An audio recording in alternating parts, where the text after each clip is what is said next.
बिस्मिल्लाहिर्रहमानिर्रहीम अस्सलाम वालेकुम। आज इलेक्ट्रोस्टैटिक्स का एक कुछ स्पेशल टर्म यूज़ होती हैं इलेक्ट्रोस्टैटिक्स में, जैसे इलेक्ट्रिक पोटेंशियल डिफरेंस और इलेक्ट्रिक पोटेंशियल एनर्जी। मैं आज बाय डेफिनेशन उन्हें थोड़ा डिफ्रेंशिएट करूंगा एंड देन फिर हम उन्हें अलग अलग करके एक्सप्लेन करेंगे। पहली टर्म हमारे पास है इलेक्ट्रिक पोटेंशियल की। इलेक्ट्रिक पोटेंशियल हम किसको बोलते हैं। फिर दूसरी टर्म हम इलेक्ट्रिक पोटेंशियल डिफरेंस की लेंगे एंड फिर उसके बाद इलेक्ट्रिक पोटेंशियल एनर्जी की एंड देन फिर कंपेयर करेंगे, कंक्लूजन करेंगे कि हम ये टर्म किस वक्त और क्यों यूज करते हैं। मेरे पास एक पॉइंट चार्ज है, उसने अपनी एक इलेक्ट्रिक फील्ड बनाई हुई है, या मेरे पास कोई चार्ज डिस्ट्रीब्यूशन है, वो प्लस क्यू चार्ज रखता है और उसकी बाउंड्री मैंने स्फेरिकल 4 पाई रीजन में शो कर दी। और मेरे पास एक टेस्ट चार्ज है जो उससे far away Faraday field theory के मुताबिक फार अवे एट इंफिनिटी पे मौजूद है। तो फिर इस पॉइंट चार्ज का इस टेस्ट चार्ज पे कोई इन्फ्लुएंस नहीं। तो जब इस टेस्ट चार्ज पे उस पर कोई इन्फ्लुएंस नहीं, यानी उस पर फोर्स जीरो है, तो फिर इसका मतलब है ये पॉइंट चार्ज इस टेस्ट चार्ज पे अभी कोई वर्क भी नहीं कर रहा और न ही हम इसे मूव कराएं तो इस पे अभी कोई वर्क होगा इलेक्ट्रिक फील्ड का, क्योंकि हमने उसे उस फील्ड से बहुत दूर रखा हुआ है, एट इंफिनिटी रखा हुआ है। ऐसे केस में इस पॉइंट चार्ज, इस टेस्ट चार्ज के बारे में कहा जाता है ये infinity outside the electric field है और पॉइंट ऑफ जीरो पोटेंशियल पे है। अब अगर मैं इसे पॉइंट ऑफ जीरो पोटेंशियल से उठाऊं और इस पॉइंट चार्ज की इलेक्ट्रिक फील्ड में किसी पॉइंट ए पे लेके आ जाऊं, तो जो वर्क डन पर यूनिट चार्ज करूंगा, ठीक है, मैं उसे क्या नाम दूंगा, इलेक्ट्रिक पोटेंशियल का। यानी outside the field to the reference point या to the point inside the field work done पर यूनिट चार्ज। नाउ यहां पे एक और चीज भी है, keeping the charge in state of electrostatic equilibrium. वो आगे मैं एक्सप्लेन करता हूं। तो मैं अगर ये कहूं कि ये वर्क डन पर यूनिट चार्ज जो मैंने इंफिनिटी से टू द पॉइंट ए किया है, to the reference point in the field किया है, तो उसे मैं क्या नाम दूंगा, इलेक्ट्रिक पोटेंशियल का। इसे एब्सोल्यूट इलेक्ट्रिक पोटेंशियल भी कहा जाता है। वो टर्म आगे आएगी, हम उसे एक्सप्लेन भी करते हैं। तो electric potential is work done from infinity to the point A per unit charge. Now definition में ये भी हो सकता है कि अगर मैं इस टेस्ट चार्ज को देखूं जो फील्ड से बाहर और आउटसाइड या इंफिनिटी पे मौजूद है, तो फिर उसके पास इस फील्ड की कोई पोटेंशियल एनर्जी नहीं है। लेकिन अगर मैं उस पर ऐसा वर्क करूं कि मैं उसे पॉइंट ए पे लाकर उसे कोई पोटेंशियल एनर्जी दे दूं, ठीक है, तो जो पोटेंशियल एनर्जी पर यूनिट चार्ज अब मौजूद है इस इलेक्ट्रिक फील्ड में, वो इलेक्ट्रिक पोटेंशियल कहलाती है। Potential energy per unit positive charge in electric field is called electric potential. Now अब बात रही इलेक्ट्रोस्टैटिक इक्विलिब्रियम की। तो अगर मैं ये कहूं कि फॉर एग्जांपल मेरे पास एक प्लेट सिस्टम है जिसमें एक प्लेट का पे चार्ज पॉजिटिव है और दूसरी प्लेट पे चार्ज नेगेटिव है। मैं यहाँ पे इलेक्ट्रिक फील्ड इंटेंसिटी शो कर देता हूँ, फील्ड वेक्टर शो कर देता हूँ, फील्ड लाइंस के जरिए यू शो कर देता हूँ और मैं कहता हूँ इलेक्ट्रिक फील्ड इंटेंसिटी है फोर्स पर यूनिट चार्ज। तो फोर्स किसके बराबर हुई, ये हमने पहले इस पर डिस्कशन की हुई है। फोर्स किसके बराबर हुई, F is equal to Q E के बराबर हुई। नाउ ये तो वो फोर्स है जो इलेक्ट्रिक फील्ड किसी चार्ज को मूव कराने के लिए किसी पॉइंट से एक्सर्ट करती है। लेट अगर मैं इतनी ही फोर्स किसी चार्ज पे उस फील्ड के अगेंस्ट लगाऊंगा, तो अगर ये फोर्स क्यू ई है और मैं उसके अगेंस्ट लगाऊं तो माइनस क्यू ई हो जाएगी, तो नेट फोर्स क्या हो जाएगी, जीरो। इसी तरह अगर यहाँ पे किसी चार्ज को मूव करा, पॉइंट चार्ज किसी चार्ज को मूव कराने के लिए कोई फोर्स F लगाता है और अगर मैं एक्सटर्नली उतनी फोर्स उसके ऑपोजिट दे दूं, यानी माइनस F दे दूं, तो नेट फोर्स क्या हो जाएगी, जीरो। मैं कहूंगा the charge is move in state of equilibrium. सही है, keeping the charge in state of equilibrium. Now difference के केस में आ जाते हैं। नेट मेरे पास इलेक्ट्रिक फील्ड है और उस इलेक्ट्रिक फील्ड के अंदर मैंने वर्क करना है।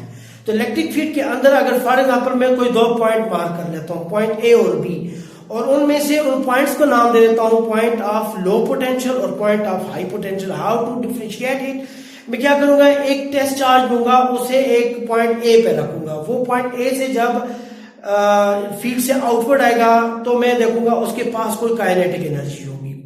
फिर मैं जब उसे पॉइंट बी पे रखूंगा, जब वो दोबारा से लो पॉइंट फील्ड से बाहर आएगा, अब भी उसके पास काइनेटिक एनर्जी होगी। मैं दोनों काइनेटिक एनर्जी को कंपेयर करके कह सकता हूं कौन से पॉइंट से उसके पास ज्यादा काइनेटिक एनर्जी आई थी और कौन से पॉइंट पे उसके पास कम काइनेटिक एनर्जी है। चूंकि इलेक्ट्रिक फील्ड कंजर्वेटिव है तो फिर मैं ये कह सकता हूं जिस पॉइंट से उसने ज्यादा काइनेटिक एनर्जी शो की है वो पॉइंट ऑफ हाई पोटेंशियल है, और जिस पॉइंट से उसके पास काइनेटिक एनर्जी कम थी उसे मैं point of low potential energy कहूंगा। नाउ ये चीज आगे हम एक्सप्लेन करते भी है। मैंने वो दो डिफरेंट पॉइंट ले लेने जिनका पोटेंशियल क्या हो, डिफरेंट हो। मैं क्या करता हूं, उसी इलेक्ट्रिक फील्ड के इनसाइड एक पॉइंट से दूसरे पॉइंट पे चार्ज को मूव कराता हूं और उस पर वर्क करता हूं। तो जो work done unit positive charge पे मैं अब करूंगा between two point inside the electric field, लेकिन वो इसी तरह से इलेक्ट्रिक फील्ड की फोर्स अगर क्यू ई है और मैं उस पर externally minus Q E force लगाऊं तो मैं उसे इक्विलिब्रियम में मूव करवाऊंगा। ठीक है, तो मैं कहूंगा दैट वर्क डन पर unit charge between the two point inside the field keeping the charge in a state of equilibrium is called electric potential difference.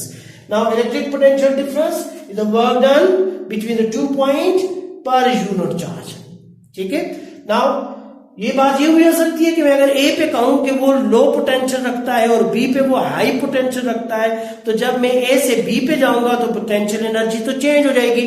तो ऐसे केस में चेंज इन पोटेंशियल एनर्जी पर unit charge inside the electric field between the 2 point under the electrostatic equilibrium is called electric potential difference. Now what is common between electric potential and electric potential difference?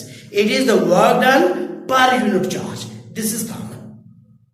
ठीक है, what is common between electric potential and electric potential difference? It is the amount of work per unit charge. ठीक है, what is common between electric potential and electric potential difference?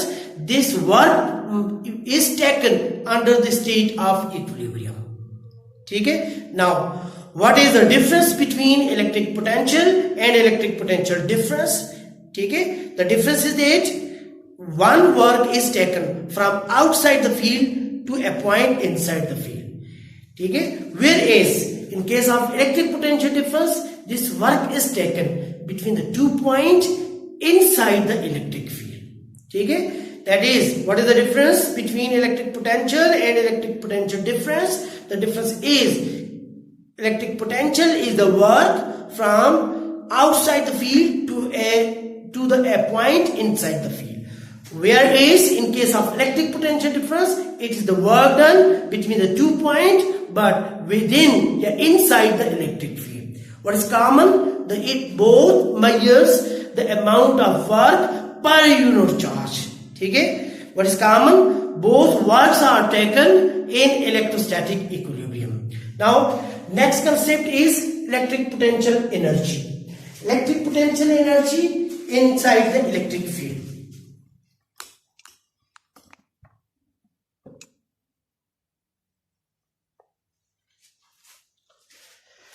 Now it is the amount of work on any charge. The point is to be noted. Work done on any charge. Whereas in case of potential and potential difference, it is the work done on unit positive charge. ठीक है, now work done on any charge. ठीक है, कैसा work done? When it is moved against the electrostatic forces. For example, मेरे पास एक electron है और एक प्रोटॉन है। कौन सी फोर्सेस में एग्जिस्ट करती है? Attractive force. To separate these we have to do work. ठीक है, नाउ मेरे पास दो प्रोटॉन है, प्लस ई और plus E. Now there is a repulsive force, but to move these toward each other we have to do work. ठीक है, तो work done on any charge. ठीक है, from work done on any charge against the electrostatic forces, against the attractive forces और against the repulsive forces. सही है। So keeping charge in state of equilibrium, ठीक है। या मैं यूं भी कह सकता हूं कि it is the in case of electric potential energy, it is the amount of work stored in the conservative electric field in any charge, कोई भी चार्ज हो, ख्वाह वो 1 कूलम हो या 10 कूलम हो, तो उसमें जो एनर्जी स्टोर होगी, कोई वर्क आप करेंगे, जो एनर्जी उसमें स्टोर होगी वो इलेक्ट्रिक पोटेंशियल एनर्जी है। वो इलेक्ट्रिक फील्ड के अंदर किसी एक पॉइंट पे डिफरेंट भी ली जा सकती है। Now, different point पे different भी ली जा सकती है। Now, to compare all these, now what is difference between electric potential difference and electric potential energy? The comparison is electric potential difference does not depend on the charge that is to be moved. ठीक है, उनमें हमने क्या कहा था, unit positive charge, तो हम वहां पे फ्री हो गए कि आपने कौन से चार्ज को मूव कराना है, ये उसकी मैग्नीट्यूड पे डिपेंड नहीं करता। लेकिन जब आपने यहाँ पे ये कह दिया ऑन एनी चार्ज, तो फिर आप ये कहेंगे कि अगर मैं क्यू चार्ज को मूव करा के लाता हूं तो मैं 2 क्यू पे मुझे ज्यादा वर्क करना पड़ेगा, 3 क्यू पे मुझे 3 टाइम वर्क करना पड़ेगा, ज्यादा वर्क करना पड़ेगा। सही है, तो मैं कहूंगा फिर ऐसे केस में ये कंपैरिजन है कि इलेक्ट्रिक पोटेंशियल और इलेक्ट्रिक पोटेंशियल डिफरेंस जो है वो इस पे डिपेंड नहीं करता कि आप कौन से चार्ज को मूव करके लेके आ रहे हैं, जबकि इलेक्ट्रिक पोटेंशियल एनर्जी इस पे डिपेंड करती है कि आप कौन से चार्ज को मूव करके लेके आ रहे हैं। जैसे मैं ये कहूं कि मैं एक 2 प्रोटॉन है उन्हें टूवर्ड्स लेके आता हूं। अब उनमें जो कूलम रिपल्सिव फोर्स एग्जिस्ट कर रही है वो K(E²/R² होगी। कूलम के मुताबिक अगर मेरे पास 2 चार्जेस हैं, फॉर एग्जांपल मेरे पास 2 चार्जेस हैं, एक पे चार्ज प्लस की है और दूसरे पे चार्ज भी प्लस की है, तो अब उन पे जो कूलम्बिक फोर्स एग्जिस्ट करती है, तो लेट में प्लस ई चार्ज ले लेता हूं, दूसरा भी प्लस ई चार्ज ले लेता हूं, 2 प्रोटॉन है, मैं इन्हें टुवर्ड्स लेके आता हूं। तो अब इनमें जो कूलम्बिक फोर्स एग्जिस्ट करती है वो जी है Q(E²/R²),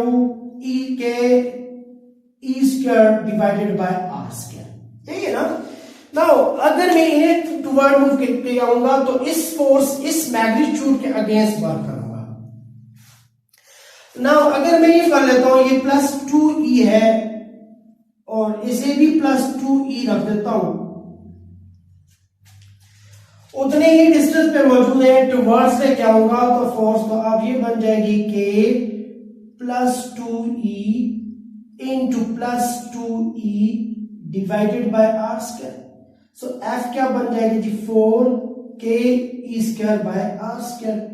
यानी आपकी फोर्स जो है वो 4 times stronger than the initial force है। ठीक है, वो 4 times stronger than the initial force है, जिसका मतलब है in case of electric potential energy you are not free.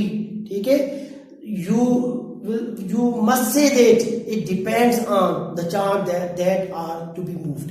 ठीक है, तो इलेक्ट्रिक पोटेंशियल के केस में वो इस पे डिपेंड नहीं करता, इलेक्ट्रिक पोटेंशियल एनर्जी डिफरेंस के केस में वो इस पे डिपेंड नहीं करता कि आप कौन से चार्ज को मूव करा के लेके आ रहे हैं।